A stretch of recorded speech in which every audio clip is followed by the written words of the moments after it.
YouTube channel কি খবৰ আপোনালোকৰ আশা কৰো সকলোৰে ভাল আজি মই আপোনালোকক ওভেন নোহোৱাকৈ প্ৰেছাৰ কুকাৰত কেনেকৈনো সিম্পল এটা কেক ঘৰত আমি বনাই খাব পাৰো তাকে দেখুৱাম গতিকে পলম নকৰি বলকচোন ভিডিওটো আৰম্ভ কৰো প্ৰথমতে মই এটা বাটি লৈছো আৰু ইয়াত একাপতকৈ অলপ কম চেনি লৈছো এতিয়া মই ইয়াত একাপ ৰিফাইন তেল দিছো আৰু গুটেইখিনি এবাৰ ভালদৰে মিলাই লৈছো এতিয়া মই ইয়াত 3টা কণী দিম এইখিনিতে মন কৰিব মই মোৰ কেকৰ সামগ্ৰীসমূহ নিজৰ জোখমতেহে দি লৈছো আপোনালোকে কেকটো কিমান ডাঙৰ বা সৰু কৰিব বিচাৰে সেই অনুপাতে দি ল'ব নিজে এতিয়া ইয়াত দিয়া কণীকেইটা ভালদৰে ফেটি ল'ব আমি এইখিনি খুব ভালদৰে ফেটিব লাগিব যাতে চেনিখিনিৰ লগত কণীকেইটা ভালদৰে মিক্স হৈ যায় তেতিয়া আমাৰ কেকটো খাবলৈ ভাল হ'ব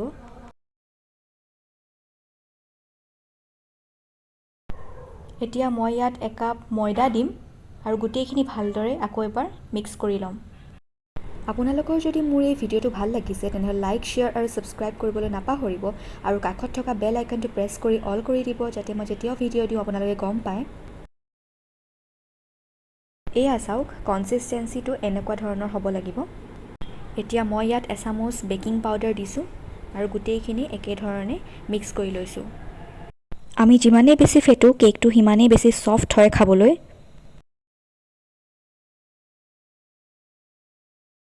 এতিয়া মই কেইটামান কাজু লৈছোঁ আৰু কাজুকেইটা কাটি মই ইয়াত দি দিম তেতিয়া খাবলৈ আৰু বেছি ভাল হয়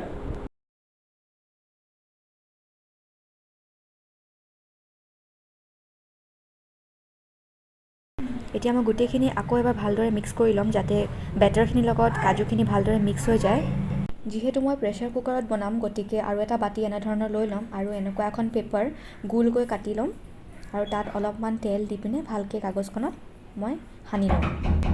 আপোনালোকৰ ওচৰত যদি বাটাৰ পেপাৰ আছে তেনেহ'লে বাটাৰ পেপাৰো ব্যৱহাৰ কৰিব পাৰে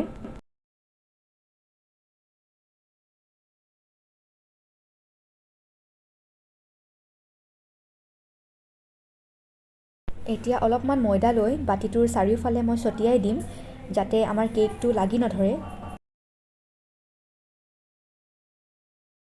বেটাৰখিনি আৰু এবাৰ ভালকৈ মিক্স কৰি মই ইটো বাটিলৈ ট্ৰান্সফাৰ কৰি দিম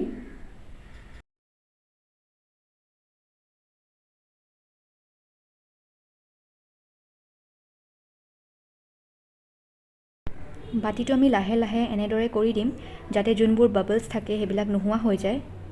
এতিয়া মই প্ৰেছাৰ কুকাৰটোৰ ভিতৰত এখন ঢাকনি দি প্ৰেছাৰ কুকাৰটো অলপ সময়ৰ বাবে গৰম হ'বলৈ দিম আপোনালোকে ঢাকনিৰ সলনি ষ্টেণ্ডো ব্যৱহাৰ কৰিব পাৰে কিছু সময়ৰ বাবে গৰম হ'বলৈ দিয়াৰ পিছত মই অতি সাৱধানেৰে বাটিটো বহুৱাই দিলোঁ মই প্ৰেছাৰ কুকাৰৰ ঢাকনি মাৰি দিম আৰু হুইচেলটো এৰুৱাই দিম আৰু আধা ঘণ্টাৰ বাবে মিডিয়াম ফ্লেমত কেকটো মই এনেদৰে থাকিবলৈ দিম আধা ঘণ্টা পিছত এয়া চাওক আমাৰ কেক ৰেডি হৈ গ'ল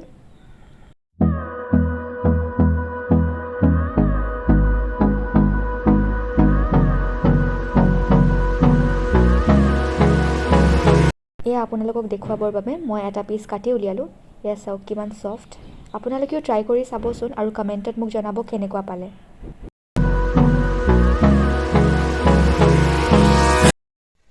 তেনেহ'লে আজিৰ ভিডিওটো ইমানতে সামৰিছোঁ আশা কৰোঁ আজিৰ ভিডিওটো আপোনালোকে চাই ভাল পালে যদি মোৰ ভিডিওটো ভাল লাগিলে তেনেহ'লে লাইক শ্বেয়াৰ আৰু সাবস্ক্ৰাইব কৰিবলৈ নাপাহৰিব আৰু কাষত থকা বেল আইকনটো প্ৰেছ কৰি অল কৰি দিব যাতে মই যেতিয়াও ভিডিও দিওঁ আপোনালোকে গম পায় আজিৰ ভিডিওটো চোৱাৰ বাবে বহুত বহুত ধন্যবাদ